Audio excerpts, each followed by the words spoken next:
అనకాపల్లిలో తారలు దిగివచ్చిన వేళ ధరలు దిగివచ్చిన వేళ ఏప్రిల్ 3న శుభప్రదం షాపింగ్ మాల్ ప్రారంభోత్సవ వేడుకకి శుభాహ్వానం.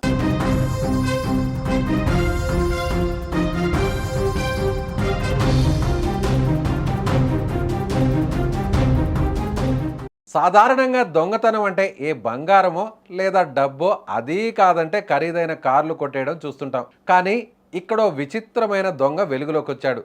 వాడు కొట్టింది కోట్లు కాదు, వంట గ్యాస్ సిలిండర్లు. అది ఒకటో రెండో కాదు, ఏకంగా 30 సిలిండర్లను భుజాన వేసుకుని ఉడాయించాడు. ఈ వింత దొంగతనం విశాఖలోని గాజువాక ప్రాంతంలో కలకలం రేపుతుంది.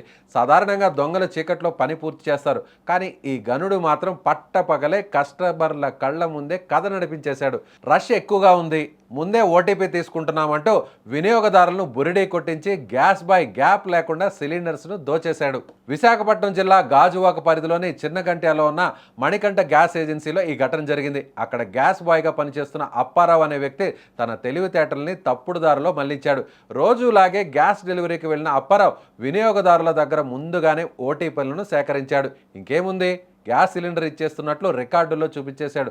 తీరా చూస్తే గంటలు గడిచినా ఇళ్లకు గ్యాస్ రాలేదు, కానీ ఫోనుకు మాత్రం సక్సెస్ఫుల్లీ డెలివర్డ్ అనే మెసేజ్ వచ్చేసింది. దీంతో కస్టమర్లు కంగారు పడి ఏజెన్సీకు పరుగులు తీశారు. తీరా అక్కడ ఆరా తీస్తే వారం రోజుల క్రితమే గ్యాస్ పంపిణీ అయిపోయిందని యజమానులు బాంబులు పేల్చారు.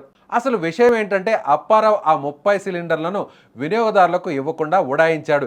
గ్యాస్ ఏజెన్సీ వారు అప్పారావు కోసం గాలించగా ఆ గ్యాస్ డెలివరీ బాయ్ అప్పటికే ఉడాయించాడని అసలు విషయం తెలుసుకున్నారు. 30 సిలిండర్లతో అప్పారావు మాయమవడం ఇప్పుడు గాజువాకలో హాట్ టాపిక్గా మారింది. సాధారణంగా గ్యాస్ బాయ్ వస్తే ఇళ్లలో ఉన్న మహిళలు ఎంతో నమ్మకంగా ఓటీపీ చెప్పేస్తారు, కానీ ఈ అప్పారావు ఆ నమ్మకాన్ని తుంగలో తొక్కాడు.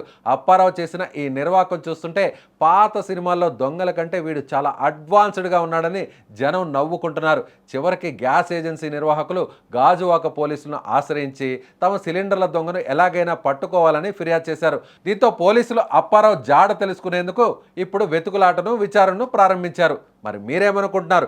ఇలాంటి టైంలో గ్యాస్ డిమాండ్ను తన జోబుని నింపుకోవడం కోసం వేసిన ఈ ఎత్తుగడ గురించి, డెలివరీ బాయ్ తెలివితేటల గురించి మీ అభిప్రాయాన్ని కామెంట్ చేయండి. అది మేము మేము 1 మంత్ బ్యాక్ మేము బుక్ చేసాము, కానీ ఇప్పటికి వచ్చి గ్యాస్ రాలేదు.